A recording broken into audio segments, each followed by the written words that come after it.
ایک دفعہ کا ذکر ہے کہ ایک گاؤں میں بلیوں کا ایک خاندان رہتا تھا۔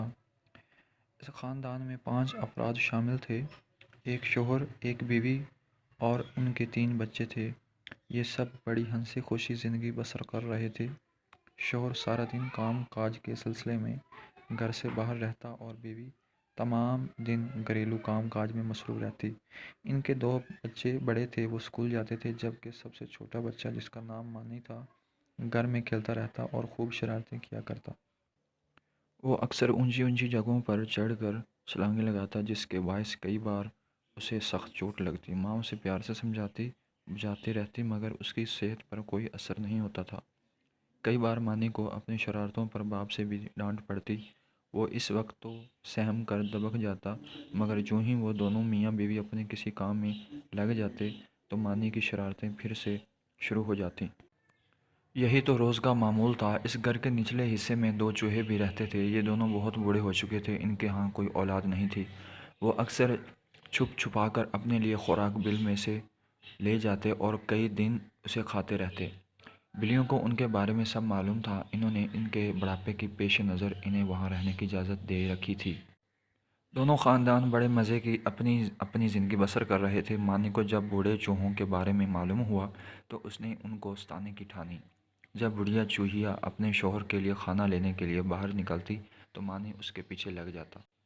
بیچاری چوہیا ہانپتی کانپتی گرتی پڑتی بمشکل اپنی بل تک واپس پہنچ پاتی۔ مانی کو اسے تنگ کر کے بڑا مزہ آتا تھا۔ ایک مرتبہ اس کی ماں نے اسے بوڑھے چوہوں کو تنگ کرتے دیکھا تو اس نے اسے بڑے سخت الفاظ میں تنبیہ کی کہ وہ اپنی یہ بری عادت چھوڑ دے، کیونکہ بوڑھے لوگوں کو تنگ نہیں کرنا چاہیے، بلکہ ان کی خدمت کرنے سے اللہ تعالیٰ خوش ہوتا ہے۔ مانی نے خاموشی سے اپنی ماں کی نصیحت سنی اور پھر ہوا میں اڑا دی۔ مانی چونکہ جسامت میں بے حد چھوٹا تھا، اس لیے اس کا چوہوں کی بل میں گھس جانا زیادہ مشکل نہیں تھا۔ وہ کئی مرتبہ چوہوں کی بل میں گھس جاتا اور وہاں پہنچ کر بوڑھے چوہوں کو خوب ستاتا۔ بوڑھے چوہے اس کی شرارتوں سے عاجز آ چکے تھے۔ بوڑھی چوہیا نے ایک دن اپنے شوہر کو کہا کہ وہ مانی کے باپ سے بات کرے، تو اس نے ہنس کر ٹال دیا، کیونکہ وہ جانتا تھا کہ مانی کا باپ شکایت پر اس کی خوب پٹائی کرے گا۔ وہ کسی بچے کی پٹائی ہوتے دیکھنا نہیں چاہتا تھا۔ ایک دن کی بات ہے کہ مانی کو یہ معلوم ہوا کہ اسٹور میں ایک پرانا صندوق رکھا ہوا ہے، جس میں کچھ قیمتی اشیاء محفوظ کی گئی ہیں۔ مانی صندوق کو دیکھنے کے لیے اسٹور میں چلا گیا۔ جب اس نے صندوق اپنی آنکھوں سے دیکھ لیا تو اس کے من میں بے چینی ہونے لگی کہ وہ اسے کھول کر دیکھے کہ اس کے اندر کیا ہے۔ وہ اکیلا تو اسے کھول نہیں سکتا تھا، اس کے لیے کسی نہ کسی کی مدد کی ضرورت تھی۔ اس نے اپنی بہن کو اپنا رازدار بنا کر آمادہ کر لیا کہ وہ اس کے ساتھ مل کر صندوق کھولنے میں مدد کرے۔ ایک شام کو وہ موقع پا کر اسٹور میں گھس گئے اور صندوق کو کھول ڈالا۔ اس صندوق میں کوئی قیمتی چیز تو تھی نہیں، بلکہ چند پرانے پھٹے پرانے کپڑے تھے۔ مانی اچھل کر صندوق کے اندر گھس گیا اور کپڑوں کو تیزی سے الٹ پلٹ کرنے لگا۔ بہن نے اسے منع کیا اور باہر نکلنے کی ہدایت کی، مگر مانی اس سے بے پرواہ اپنے کام میں لگا رہا۔ پھر کسی کی آمد کی آہٹ پا کر اس کی بہن تو وہاں سے بھاگ گئی۔ مانی بھی صندوق سے نکل کر اسٹور سے باہر نکل آیا۔ اسی دوران اسے اپنے باپ کی آواز سنائی دی، جو اسٹور میں کھڑا صندوق کے بارے میں دریافت کر رہا تھا۔ مانی بے حد ڈر گیا۔ اس نے سوچا کہ اب تو شامت آئی کھڑی۔ وہ جان بچانے کے لیے تیزی سے چوہوں کی بل میں جا گھسا۔ کچھ دیر تک وہ دب کے کھڑا رہا۔ اچانک مانی کو اپنے جسم میں کچھ رینگتا ہوا محسوس ہوا۔ اس نے کہنا چاہا مگر ناکام رہا۔ کچھ ہی دیر گزری تھی کہ اس کے سارے بدن میں آگ سی لگ گئی۔ وہ بری طرح تڑپنے لگا۔ صندوق کے پرانے کپڑوں میں خارش کے کیڑے موجود تھے، جو اس کے جسم پر چڑھ چکے تھے۔ خارش کے کیڑوں کو جسم سے الگ کرنا اس کے بس کی بات نہیں تھی۔ وہ خوف اور تکلیف سے دبے دبے انداز میں چیخیں مار رہا تھا۔ اس کی آواز سن کر بوڑھا چوہا باہر نکل آیا۔ اس نے مانی کو اپنی بل میں دیکھا تو پریشان ہو گیا۔ تھوڑی دیر میں اسے مانی کی تکلیف کا اندازہ ہو چکا تھا۔ اس نے مانی سے کوشش کر کے اسے کہا کہ وہ کسی ایسی جگہ گیا تھا جہاں خارش کے کیڑے موجود تھے۔ اب تو وہ اس کے نرم بالوں میں گھس چکے ہیں، جنہیں نکالنا اس کے بس کی بات نہیں۔